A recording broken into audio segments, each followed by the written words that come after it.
said was the silent generation. So that wasn't going to be them. So the big goal that Lowell gave me when we started to talk about this was how can we talk to them, ask them a series of questions, and keep this to 20 or 30 minutes tops.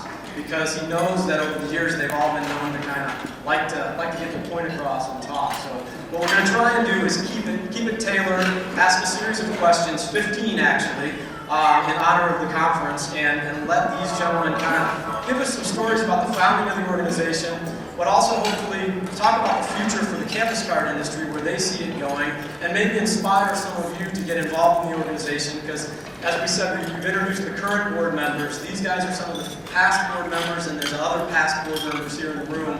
But the important thing is the future board members. Who's going to step up to lead the organization as it grows and continues to change in the future. So, again, I met them in 1996 at the Orlando conference. I've worked with each of them in different ways since then, and they've all been friends and mentors. And even in that first meeting, I was able to see the different personalities we had. They were all visionaries, but we had the technologist, and we had the CFO, the financial-minded guy. We had the teacher and the philosopher. So we had a different group of folks. 3 of them are with us today. 2 could not be here. The 2 who are not here, Mel Blackburn and Paul Mellinson from Loyola College, not able to be here. Paul's health is failing, and his wife did send along regards saying how much he loved the organization. He was sad he wasn't going to be able to be here with you guys, but it really gave him a boost to hear that the organization was doing so well and that it was the 15th anniversary. So who we do have with us, Bill Norwood from Florida State University on the end, who were originally from Florida State University. I'll talk about where they were originally and let them tell you what's happening now. Tom Bell with SUNY Geneseo was one of the other original founders of the organization, and Joe Pietrantoni with Duke University. So I'm going to pass the mic over. We're going to share this around, and we're going to go through a handful of questions in a quick, if anyone watches hardball, that was the only way I could figure out that I would be able to interrupt these guys and tell them that their time's up without feeling guilty about it, since, as I said, they've kind of been mentors to me, so it'd be hard for me to step in and go, stop talking now and pass the mic over. But since we're going to do it in that hardball style, that's how they do it on the show, so I can do it without feeling guilty myself. So I'll start with this with Joe here. Pass that over. And our first question, as I said, we're going to do 15 questions. They have not been prodded, although a couple of them were shared to give them a little bit of idea of what we were going to expect. But to begin, we're going to get 3 of them out of the way right off the bat. Tell me if you could go through your name, the card program that you worked with, and how you got involved in that program in the very beginning. Joe. Well, we got involved because we wanted to have a campus card that blanketed with the whole campus.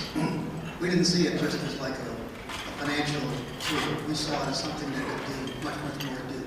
So in 1984, we spent about 9 months putting together a plan to put the card on the campus.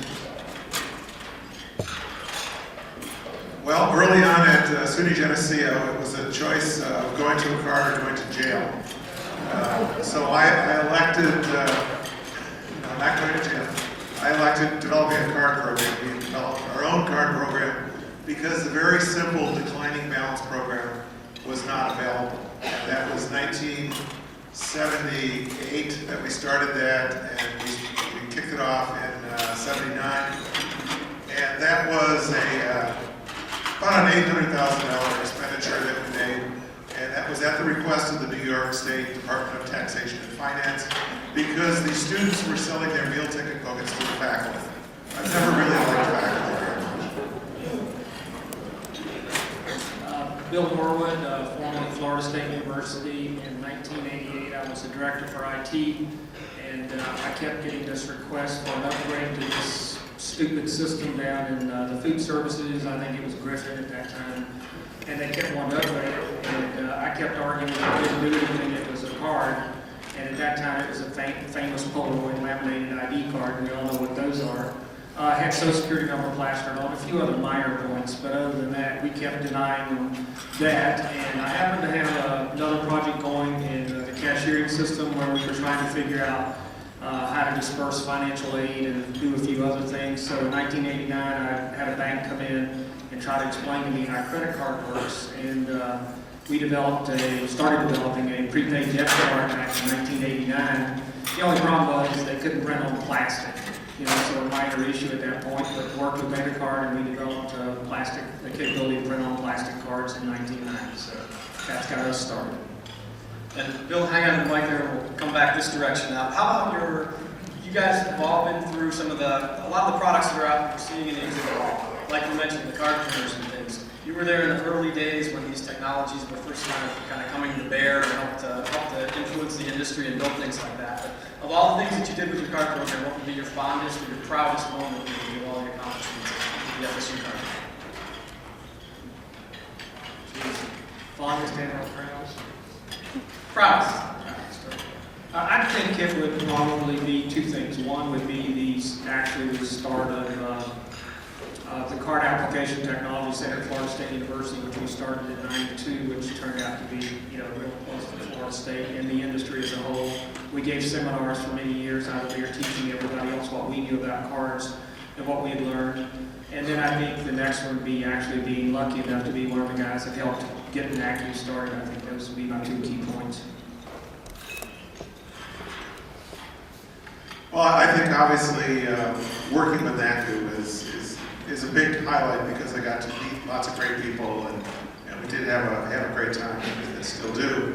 But within our own card program, we were able to once we got that launched and sort of got rid of our homegrown system, we were actually able to sell people within the state of New York and kick off the SUNY card program, much with the help of Bill and his team and people at Citibank, people who we still remember fondly.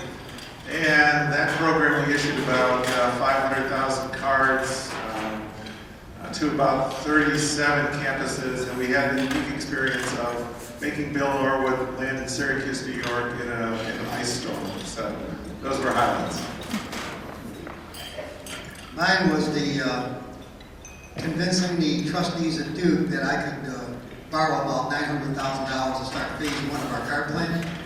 And it was 1985, and all we had was like references to Billy mentioned, all the rooms counting meals for kids coming to the dining hall.